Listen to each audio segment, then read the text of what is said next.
a very good question. It's a very good question.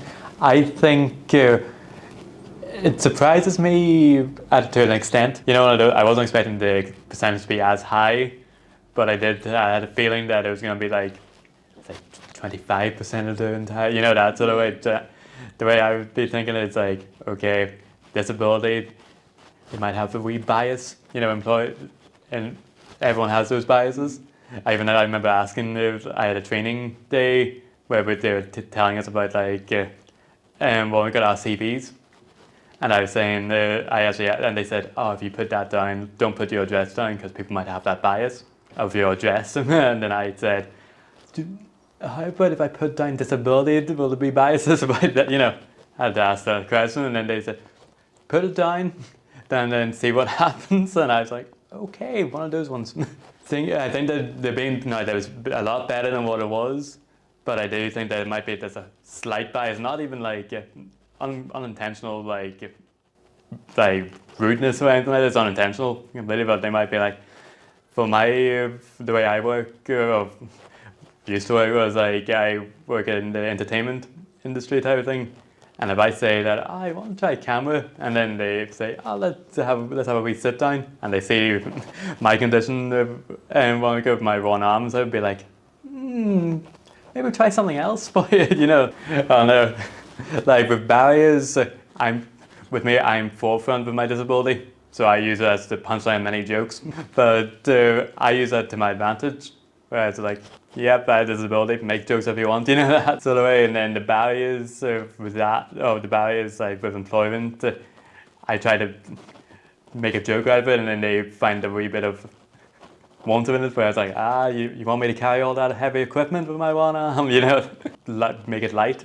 Some of those barriers, it's a tough thing to answer though, like, because in your head, you already have those barriers in your head, where it's like, I know physically I won't be able to like my employment is in the entertainment, so it would be like carrying all the cameras, all the the monitors. In my head, I'd be like, I can carry one of the monitors probably, but if you stay to the left or the right, because I have right side hemianopia, you see, so the two rights of my eyes are gone. So if anyone's in the way, that monitor is going to go straight on the floor. But it's one of those ones where you already have those barriers in your head. To know that, okay, the way to think around those barriers, if that makes sense. Like the way I was brought up was like, you have this ability, great, how are you gonna work around it? And then also like, don't forget like, talk as well, like just have those conversations, like you said, just have a wee coffee, put all your chips on the table, if that makes sense, and then also work around those barriers. That'll be probably my piece of advice, where it's just like, cool, you already know you have those barriers, figure ways around them, lie to yourself maybe, say, yes, I can do that. The way I was thinking of like employment type of thing, I was just like, well, I'm not going to be a good builder. I'm not going to be like a good like mechanic or something that like manual labor, those sort of stuff, because I'd be like, well, if I'm fixing like a car, well, half the car will be fine, the other half will be a wreck. You know, that's the way. So then that's when I thought, like moving into the media industry might be the best shout for me, because there's multiple work in the industry. Yeah. So like, let's say work around the camera.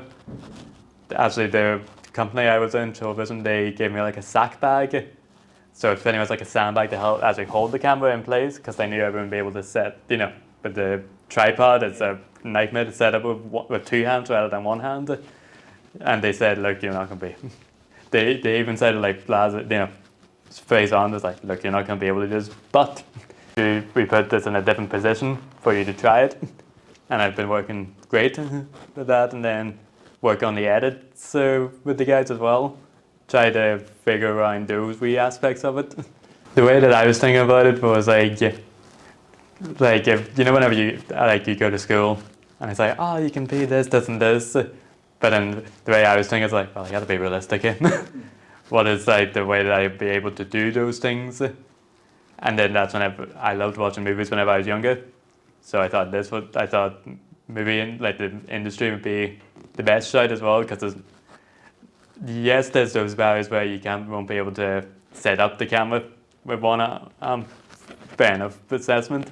But then there is the edit software, which anyone can use. There's multiple positions, if that makes sense, within that industry, rather than a building industry where I knew that I would be. There might be a few accidents along the way. So the application for Trainee, so schemed the 2 year. Well, it was only supposed to be 18 months. So to get into that scheme, we had to do a 1 minute pitch of yourself. So it was like a video bit of it, where the first 10 seconds of my one was Rocky 4, where I added the words in, where it's like hardworking and determined, and it's like, the part where he's climbing up the mountain, and he's like, Jago. Yeah. That's the way that I opened my one up. Then I actually asked the guys, like, can we put in own, like, music, copyright music? And they said yes, because it's going to be not shown anywhere. So I thought, happy days. So I put in, don't you forget about me. Yeah. Very simple mind. But that was one part of it. Then the other part of the application was 3 things about you, then 5 sentences about those 3 things about you. I think I did one with my judo belt, one with my movie collection, then one on my cane. That sort of way where it's like, yeah, disability, yes, movie loving one. And then my dad helped me out with that one, where it's like, we made a wee joke about it, where it's like, I used to do shooting as well. So I put in like my shooting, coat and my belt. It's like, hard to believe that the 2 hobbies that I need good sight. And I have a sight problem, so that's why I'm trying to make like a wee light joke out of it. And then but that was only just to get into the boot camp type of thing. So it was a 1 week. It was I think the application was like 100 down to 30 down to 10. So with me, it was like I got into the final 30, and then we had to do an interview. So that's whenever the interview process came in, where I think I stood out because I was the only one that wore a suit. So I went into the interview, and I waited in the waiting area in a suit and tie. The guy was waiting beside me, and he was literally wearing jeans and a hoodie. And I thought, oh, so I am a bit overdressed. It was a bit like you have your set time, and of course I was there a wee bit earlier because I travelled from Roma down to Belfast, so I was there about half an hour early, so the guy was waiting before me.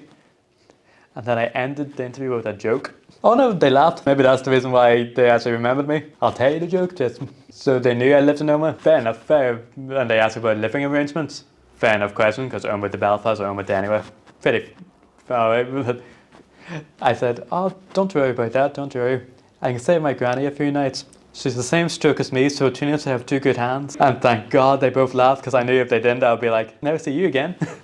But that got me into the final 10. I think I think they remembered me, where I said thank you very much to everyone. It was like 100 down to 30 down to 10, so I got into that final 30. Then there was like a 1 week boot camp or 1 week like work experience type of thing, and then we got our first credit actually from that work experience. Where that was the way they said it, like, look, most of you are not going to be in the scheme for long, but here's a credit to help your journey. So I thought that was a lovely thing to do. Yeah, and then that's whenever I got into the scheme. Then I got extended twice. So it was like 2.5 years rather than 18 months. Yeah. And now I'm looking for employment. With me, I'd be like, oh, how's it going? Chat to anyone. Then I remember like going into town even, just like, oh, how's it going? Then they either look down at the cane, look up, walk away. Or they might say, oh, hello, how's it going? Start that conversation.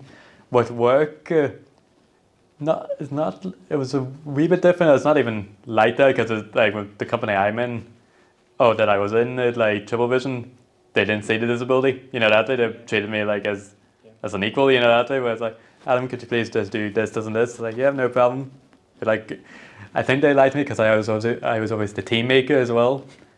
So I was always the one that offered everyone a cup of tea. Exactly, that depends on who you're talking to, because with me, like, with the work that I'm in, you do have to talk to everyone. You have to make those conversations up. But like, for me, like doing research, you have to phone people and have that random conversation with them. It's like, oh, are you interested in doing a short documentary or a documentary? That sort of way. So you have to make those conversations. And then the funny thing is that like with the podcast, I got my manager actually gave me those like the list of names, so I made the phone call, and then thankfully UCell was the ones that said yes, and then but it all started with having those non-biased conversations because they don't see you, you're just having a conversation with someone. That's the way. Am I making sense? The way I would say though is, like whenever you write a CV, and for me, I put down the disability because I just thought, well, I'm not gonna. If let's say we do meet and before coffee, I'm not gonna be able to hide it. So I thought adding that in, but I'd say like having those coffee meetings to like meet employers. That means you put all, like I said, put all the chips on the table. Just be like, look, this is what I have. Can you help me? If not, have a look. Hopefully we can meet in the future. But have the employers meet the people instead of saying, "Oh, Henry Pleaser." Nah, because I'm not saying that was my experience, but I'm saying that could be someone's experience if they're applying for something else. Even with if you're writing an application, you send it, you'll be like, I wrote that wrong. I'm never gonna, that sort of way. But then if you meet the employers, I always say like you can have a proper face-to-face conversation because I always hate the waiting game. Whenever you send, like if I'm doing that at the minute, like I send an application, it's not the deadline's on the 27th of April. So you're thinking, crap, I have to wait that long to see if I have a meeting or not, or see until then, or even 1st of May, that way.